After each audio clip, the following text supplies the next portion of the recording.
Have you ever felt like the walls were listening? What if they could talk back? Today, we re-journeying back 4,500 years to one of the world's first great cities, Mohenjo Daro, nestled in the Indus Valley. This metropolis was a marvel of ancient engineering, with planned streets, advanced sanitation, and impressive brick buildings. But beneath this veneer of civilization lies a chilling mystery, a secret whispered not in the streets but from within the very walls of its homes. It all began during the excavations in the early 20th century. Archaeologists were meticulously uncovering the city, layer by layer, revealing the daily lives of its people. They found pottery, seals, and the famous dancing girl statue. But as they cleared the debris from the residential quarters, they stumbled upon something truly bizarre. Some of the houses, ordinary in appearance, possessed a strange and unsettling acoustic property. Imagine this: a worker on one side of a thick, solid brick wall murmurs a quiet comment. On the other side, another worker hears it, clear as day. It was baffling. Sounds seemed to travel through these ancient bricks with an unnatural clarity, defying the known principles of acoustics. It wasn't just an echo. It was as if the walls themselves were conduits, carrying whispers from room to room, and even from house to house. The archaeologists were stumped. They tested the composition of the bricks, the mortar, the layout of the rooms. Nothing explained this phenomenon. It was an architectural anomaly, a ghost in the machine of Mohenjo Daro. As scholars dug deeper, not just into the earth but into local folklore, a forgotten legend surfaced. It was a story the local people rarely spoke of, a tale passed down through countless generations in hushed tones. They called it the mouth in the walls. The legend says that long ago, when the city was at its peak, a strange entity came to inhabit the clay pits where the bricks for the city were made. It was a creature of sound and shadow, formless and ancient. It didn't consume flesh or blood, it fed on secrets. According to the legend, this being merged with the clay. As the bricks were fired and laid, the creature became part of the city itself, spreading its consciousness through the walls of the homes. It was a silent observer, a hidden listener in every room. During the day, it was dormant, absorbing the sounds of life, the chatter of families, the arguments of merchants, the lullabies sung to children. It listened to every word, every promise, every confession. But when night fell, the city would fall silent and the creature would awaken. This is where the story takes a truly terrifying turn. The mouth in the walls would begin to speak. It would repeat the conversations it had heard during the day, but not as they were spoken. The whispers that emanated from the walls were distorted, twisted. A declaration of love would be echoed back as a taunt. A private worry would be broadcast as a public mockery. The creature would mix conversations, splicing words from one family's argument into another's tender moment, creating chaos and paranoia. Imagine lying in your bed, in the pitch dark, and hearing your own private thoughts whispered back to you from the wall, but in a grotesque, mocking tone. You'd hear your neighbor's secrets intertwined with your own. Trust began to erode. Families were torn apart by suspicion. Friendships dissolved into bitter accusations. The social fabric of the neighborhoods where this occurred began to unravel.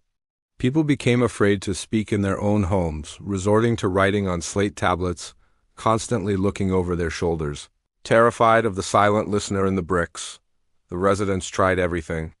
They tried to soundproof the walls with plaster and tapestries, but the whispers always found a way through.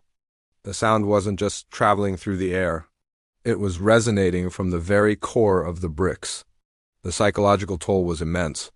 The constant, twisted playback of their lives drove some to madness. The legend speaks of a collective despair that fell over these parts of the city. Finally, they arrived at a desperate, chilling solution. If they couldn't escape the whispers, they would entomb them. One by one, families decided to abandon their homes. But they didn't just leave. In a solemn, fearful ritual, they sealed the doorways and windows with new layers of brick.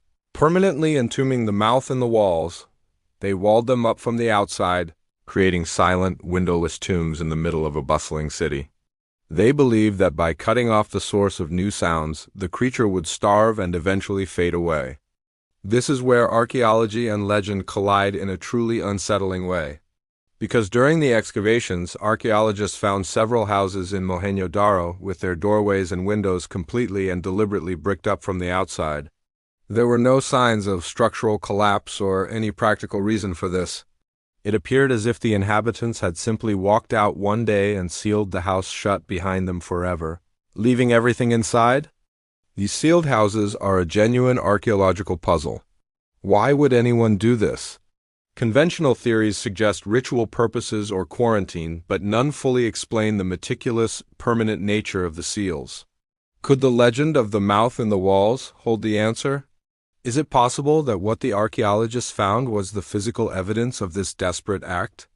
The final, futile attempt of a terrified populace to silence the whispers that were tearing their world apart. To this day, some of these houses in Mohenjo-Daro remain sealed. Modern archaeological ethics often prevent the unsealing of such structures without a compelling reason, preserving their mysterious state.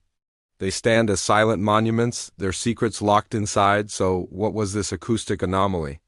Modern science might suggest unique resonant frequencies in the specific clay and firing process, or a phenomenon known as whispering gallery waves, being accidentally incorporated into the architecture. These are plausible, rational explanations. But they don't account for the sheer terror described in the folklore or the extreme measure of sealing homes permanently. The story of the mouth in the walls is a powerful reminder that sometimes the most terrifying monsters are not the ones with teeth and claws, but the ones that steal our words, twist our truths, and turn us against each other. It's a story about the horror of lost privacy and the paranoia that can fester in a community when trust is broken. What do you think? Was this a real paranormal entity, a creature of sound living in the very bones of the city?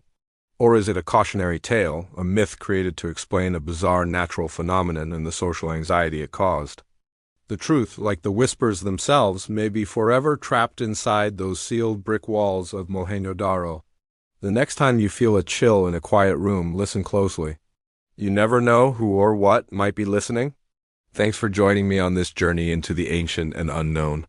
If you enjoyed this story, be sure to hit that like button and subscribe for more mysteries from the depths of history. Let me know your theories in the comments below. Until next time, stay curious.